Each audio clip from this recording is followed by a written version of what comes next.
Africa, the 7 military coups over the last 3 years.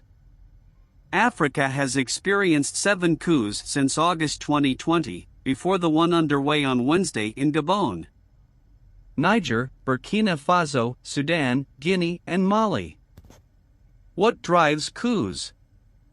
Coups are a fairly rare phenomenon, as the political scientists Jonathan Powell and Clayton Nine demonstrate through their research. In a recent Voice of America piece, Powell and Nine's research showed that from 1950 through January 2022, there were 486 coup attempts, 242 of which were successful. Recent coups are part of a broader shift away from democracy. Undemocratic changes in power look different in different countries and in different regions, and they don't always look like military coups. While there were a number of military coups throughout Latin America during the 20th century, power grabs or attempts at power are more likely to take the form of an autogolpe or self-coup, as Peru's populist former President Pedro Castillo attempted last year. Guillermo Lasso, the president of Ecuador, was also accused of launching an autogolpe when he dissolved the National Assembly in May of this year, which is allowed under the country's constitution. Lasso, however, did not stand in recent elections. So now let us look Africa's 7 coups. And don't forget to subscribe. We are going to look at 1 to 7 African coup countries and their military. Number 1, Mali, 2 coups. On August 18, 2020, President Ibrahim Boubacar Keïta was overthrown by the military. A transitional government was formed in October. But on May 24, 2021, the military arrested the president and the prime minister. Colonel Assimi Goïta was inaugurated in June as transitional president. The junta has committed to returning the place to civilians after the elections scheduled for February 2024. The 2021 Malian coup d'état began on the night of May 24, 2021, when the Malian army led by Vice President Assimi Goïta captured President Bawando, Prime Minister Mokhtar Wane and Minister of Defense Souleymane Doucoure. Assimi Goïta, the head of the junta that led the 2020 Malian coup d'état, announced that Ndo and Wane were stripped of their powers and that new elections would be held in 2022. It is the country's third coup d'état in 10 years, following the 2012 and 2020 military takeovers, with the latter having happened only 9 months earlier. 9 months prior to the 2021 coup, in August 2020, President Ibrahim Boubacar Keïta was removed from power by a group of military officers. This followed months of unrest in Mali following irregularities in the March and April parliamentary elections and outrage against the kidnapping of opposition leader Soumaïla Cissé. On August 18, 2020, members of the military led by Colonel Assimi Goïta and Colonel Major Ismail Wade in Kati, Koulikoro region began a mutiny. President Keïta and Prime Minister Boubou Cissé were arrested, and shortly after midnight Keïta announced his resignation, saying he did not want to see any bloodshed. Following Keïta's resignation, on behalf of the military officers, Wade announced the formation of the National Committee for the Salvation of the People, CNSP, and promised to hold elections in the near future. On September 12, 2020, CNSP agreed to an 18-month political transition to civilian rule. Shortly after, Bawando was named interim president by a group of 17 electors, with Goïta being appointed vice president. The government was inaugurated on September 25, 2020. On January 18, 2021, the transitional government announced that the CNSP had been disbanded, almost 4 months after it had been promised under the initial agreement. Tensions were high between the civilian transitional government and the military since the handover of power in September. This led to rebel soldiers arresting Keïta and Cissé at gunpoint. The opposition M5 movement, which had spearheaded the 2020 Malian protests against Keïta, publicly called for the interim government to be dissolved and replaced with a more legitimate one. On May 14, the government announced plans for a new, broad-based cabinet. On May 24, tensions came to a head after a cabinet reshuffle. In the reshuffle, the military's power over key ministries was not changed. However, two leaders of the coup, Sadio Kamara and Modibo Kone, were replaced by Ndo's administration. Later that day, increased military activity was reported by several sources, including the U.S. Embassy in Bamako, though the city remained relatively calm. Several journalists reported that three key civilian leaders, Ndo, Wane and Dukor, were being detained in a military base in Katy, outside Bamako.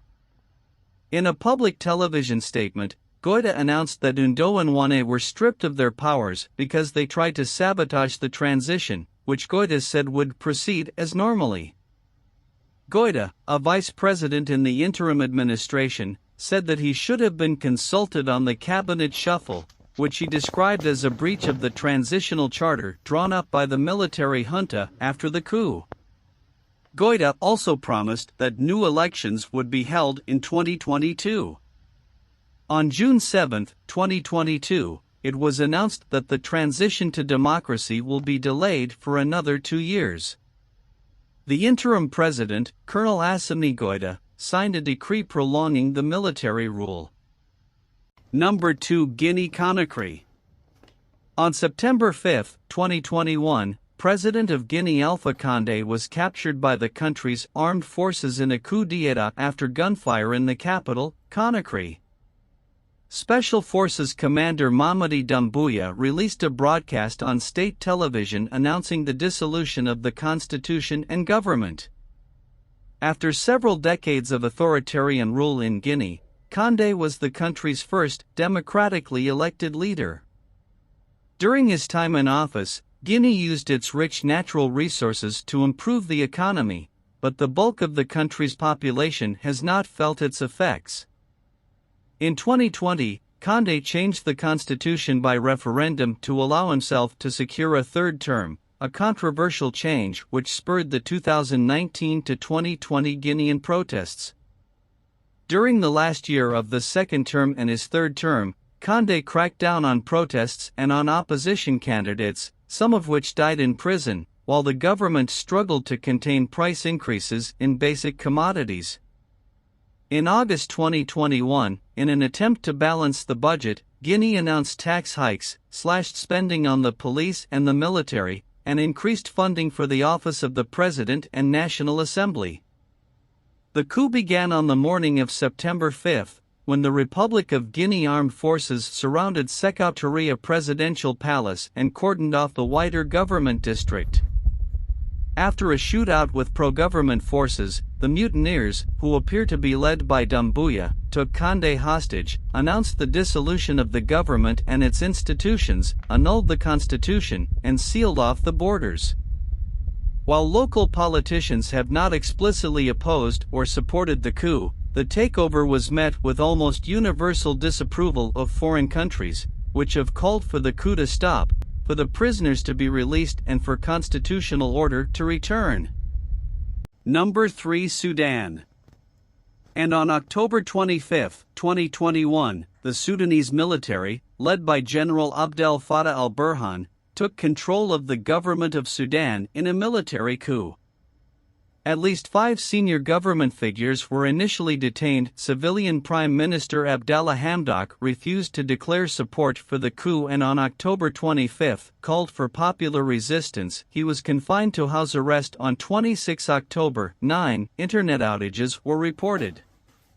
Later the same day, the Sovereignty Council was dissolved, a state of emergency was put in place, and a majority of the Hamdok cabinet and a number of pro-government supporters were arrested. As of November 5, 2021, the list of those detained included government ministers, members of political parties, lawyers, civil society activists, journalists, human rights defenders, and protest leaders, who were held in secret locations, without access to their families or lawyers. Key civilian groups, including the Sudanese Professionals Association and Forces of Freedom and Change, called for civil disobedience and refusal to cooperate with the coup organizers. Protests started on the 25th and the 26th of October against the coup, and at least 10 civilians were reported as being killed and over 140 injured by the military during the first day of protests. Protests and strikes continued, with 200,000 to 2 million protesters participating around Sudan on October 30th and 15 shot dead by security forces in protests organized by the Sudanese resistance committees on November 17th. The Ministry of Foreign Affairs, the Ministry of Information and the Prime Minister's office refused to recognize the transfer of power, stating that the coup was a crime and that Hamdok remained Prime Minister.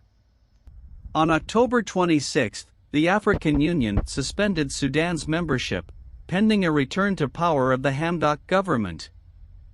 On October 27, the European Union, the United States and other Western powers stated that they continued to recognize the Hamdok cabinet as the constitutional leaders of the transitional government and insisted on their ambassadors having access to Hamdok.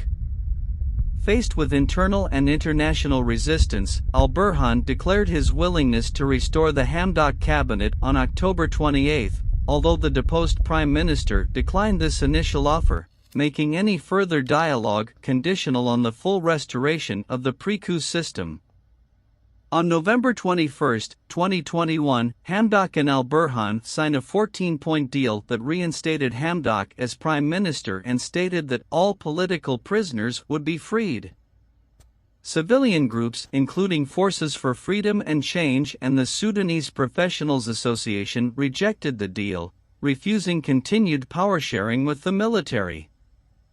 Hamdok resigned on January 2, 2022 amid continuing protests. Don't forget to subscribe. We are going to look at 1 to 7 African coup countries and their military. President Omar al-Bashir, who had ruled the country since the 1989 coup, was overthrown by the military in April 2019 after weeks of mass protests, with the Transitional Military Council, TMC, taking power. Protests continued for some months. The Khartoum massacre took place in June. The protesters, represented by the Forces of Freedom and Change, FFC, agreed to a power-sharing deal with the military, creating the Sovereignty Council in August 2019. According to the TMC-FFC agreement, the transition process would last 3 years and 3 months. The Sovereignty Council was to be led by a military figure for 21 months, followed by a civilian leader for 18 months. The handover was planned to take place in November 2021. Number 4, Burkina Faso. Currently, as of 2023, is Ibrahim Traoré. A coup d'état took place in Burkina Faso on September 30, 2022, removing interim President Paul-Henri Sandaogo Damiba over his alleged inability to deal with the country's Islamist insurgency. Damiba had come to power in a coup d'état just 8 months earlier. Captain Ibrahim Traoré took over as interim leader. The coup came in the aftermath of the January 2022 Burkina Faso coup d'état. The January coup had been motivated by the Burkinabe government's inability to contain the jihadist insurgency in Burkina Faso. A group of army officers overthrew President Roch-Marc Christian Kabore, installing the Patriotic Movement for Safeguard and Restoration, a military junta, with Paul-Henri Sandaogo Damiba as its head. The coup was initially welcomed by many in Burkina Faso, as the previous government had become deeply unpopular due to its failure to deal with the insurgency. However, the new regime was also unable to defeat the rebels, and instead lost even more territory to jihadists and other militants. By September 2022, nearly 40% of Burkina Faso was controlled by non-state forces. Meanwhile, Damiba fired his defense minister and assumed the position himself. Several of the officers who had supported the January coup became dissatisfied with Damiba's rule, later claiming that he had not focused enough on defeating the insurgents and instead pursued his own goals. These disgruntled officers were mainly young and served directly at the front lines. Public support for Damiba also declined. The dissatisfied elements, led by Captain Ibrahim Traoré, thus planned their own coup. Traoré was serving as the head of a military unit in Kaya, a town in Burkina Faso's north. The exact unit is disputed. Jeune-Afrique stated that he led an artillery regiment, but other sources have claimed that he commanded the Cobra Special Forces based in Kaya. In addition to the military government's poor performance against the rebels, the Cobra troops were also upset over delays of their pay and the fact that their former chief commander, Emmanuel Zumbrana, who had been imprisoned under Kaboré's government, had not been freed by Damiba. On September 26, a supply convoy to the besieged northern town of Djibo was ambushed by rebels, leading to the death of 11 Burkinabe soldiers and the kidnapping of 50 civilians. This event further undermined public confidence in Damiba's government, and possibly contributed to his eventual overthrow. The coup has also come amidst a push by both Russia and Turkey in recent years to increase their influence in the Sahel region. Some of the efforts are led by the Wagner Group, whose founder, Yevgeny Prigozhin, was a close ally of Russian President Vladimir Putin up until the Wagner Group rebellion in June of 2023. In recent years, there had also been a growing discontent with France, the main ally of the Sahel countries in the battle against jihadists in the region, including in Burkina Faso. Many in the country have preferred replacing France with Russia. Prigozhin has attempted to influence the anti-French sentiment in the Sahel through troll farms. Before the coup, the military was divided over whether to replace France with other international partners, especially Russia. Damiba, however, had decided against it. Activation of its standby force on 10 August. ECOWAS has previously intervened in the Gambia to restore democracy following the country's 2016 to 2017 constitutional crisis. All active member states of ECOWAS, with the exception of Cape Verde, have pledged to contribute military troops from their armed forces in the event of an ECOWAS-led military intervention against the Nigerian junta, while the military juntas of Burkina Faso and Mali threaten to join the military intervention on Niger's side if it were to ever be launched. Number 6. Gabon. Military officers in Gabon claim they have overthrown the country's President Ali Bongo Ondimba and scrapped the country's general elections moments after its results were announced Wednesday, making it the latest coup to hit an ex-French colony. The announcement was made in a televised address after the country's electoral authority announced that Bongo had won a third 7-year term as president after receiving 64.27% of the popular vote, AFP reported. The opposition, made up of a coalition of several parties, decried the results as fraudulent, according to the BBC.